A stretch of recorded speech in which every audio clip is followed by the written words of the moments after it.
Progressão dos espíritos. Os espíritos são bons ou maus por natureza, ou são eles mesmos que se melhoram? São os próprios espíritos que se melhoram, e melhorando-se passam de uma ordem inferior para outra mais elevada. Dos espíritos, uns terão sido criados bons e outros maus? Deus criou todos os espíritos simples e ignorantes, isto é, sem saber. A cada um deu determinada missão com o fim de esclarecê-los e de os fazer chegar progressivamente à perfeição, pelo conhecimento da verdade, para aproximá-los de si. Nesta perfeição é que eles encontram a pura e eterna felicidade.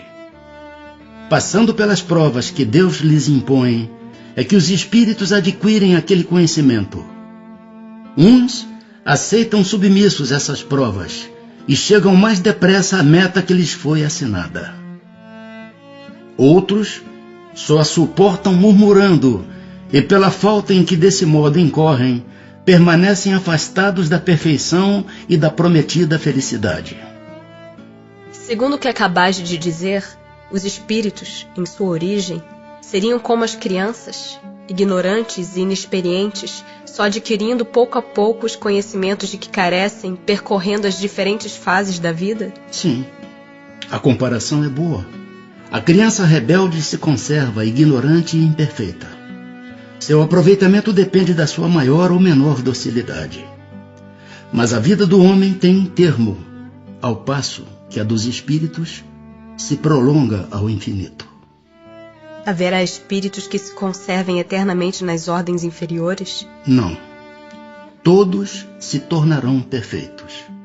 Mudam de ordem, mas demoradamente, porquanto, como já doutra vez dissemos, um pai justo e misericordioso não pode banir seus filhos para sempre.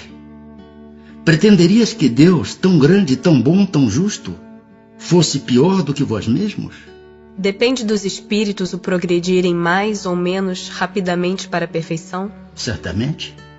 Eles a alcançam mais ou menos rápido conforme o desejo que têm de alcançá-la e a submissão que testemunham à vontade de Deus. Uma criança dócil não se instrui mais depressa do que outra recalcitrante? Podem os espíritos degenerar? Não. À medida que avançam, compreendem o que os distanciava da perfeição. Concluindo uma prova, o espírito fica com a ciência que daí lhe veio e não a esquece. Pode permanecer estacionário, mas não retrocede. Não podia Deus isentar os espíritos das provas que lhes cumpre sofrer para chegarem à primeira ordem? Se Deus os houvesse criado perfeitos, nenhum mérito teriam para gozar dos benefícios dessa perfeição. Onde estaria o merecimento sem a luta? Demais, a desigualdade entre eles existente é necessária às suas personalidades.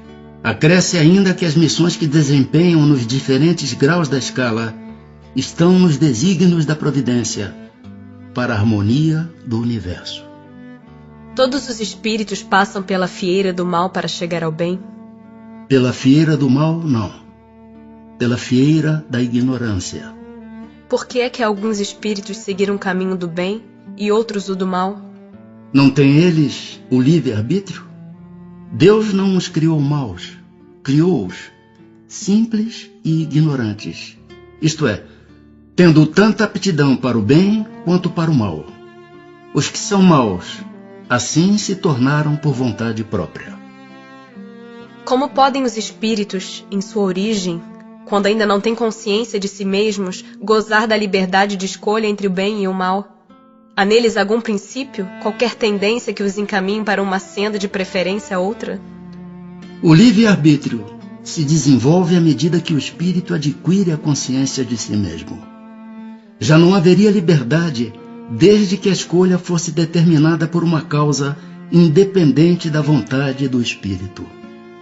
A causa não está nele, está fora dele, nas influências a que cede em virtude da sua livre vontade. É o que se contém na grande figura emblemática da queda do homem e do pecado original.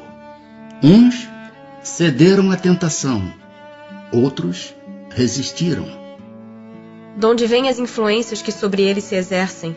Dos espíritos imperfeitos, que procuram apoderar-se dele, dominá-lo, e que rejubilam com o fazê-lo sucumbir. Foi isso o que se intentou simbolizar na figura de Satanás.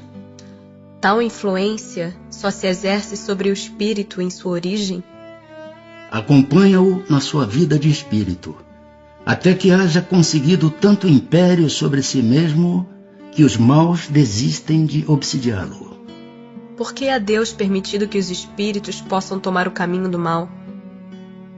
Como ousais pedir a Deus contas de seus atos? Supondes poder penetrar-lhe os desígnios? Podeis, todavia, dizer o seguinte: a sabedoria de Deus está na liberdade de escolher, que Ele deixa a cada um, porquanto assim, cada um tem um mérito de suas obras. Pois que há espíritos que desde o princípio seguem o caminho do bem absoluto e outros o do mal absoluto, deve haver sem dúvida gradações entre esses dois extremos, não? Sim, certamente. E os que se acham nos graus intermédios constituem a maioria. Os espíritos que enveredaram pela senda do mal poderão chegar ao mesmo grau de superioridade que os outros? Sim, mas as eternidades lhes serão mais longas. Chegados ao grau supremo da perfeição, os espíritos que andaram pelo caminho do mal têm aos olhos de Deus menos mérito do que os outros? Deus olha de igual maneira para os que se transviaram e para os outros, e a todos ama com o mesmo coração. Aqueles são chamados maus, porque sucumbiram. Antes, não eram mais que simples espíritos. Os espíritos são criados iguais quanto às faculdades intelectuais? São criados iguais, porém, não sabendo de onde vêm, preciso é que o livre-arbítrio siga seu curso. Eles progridem mais ou menos rapidamente em inteligência, como em moralidade.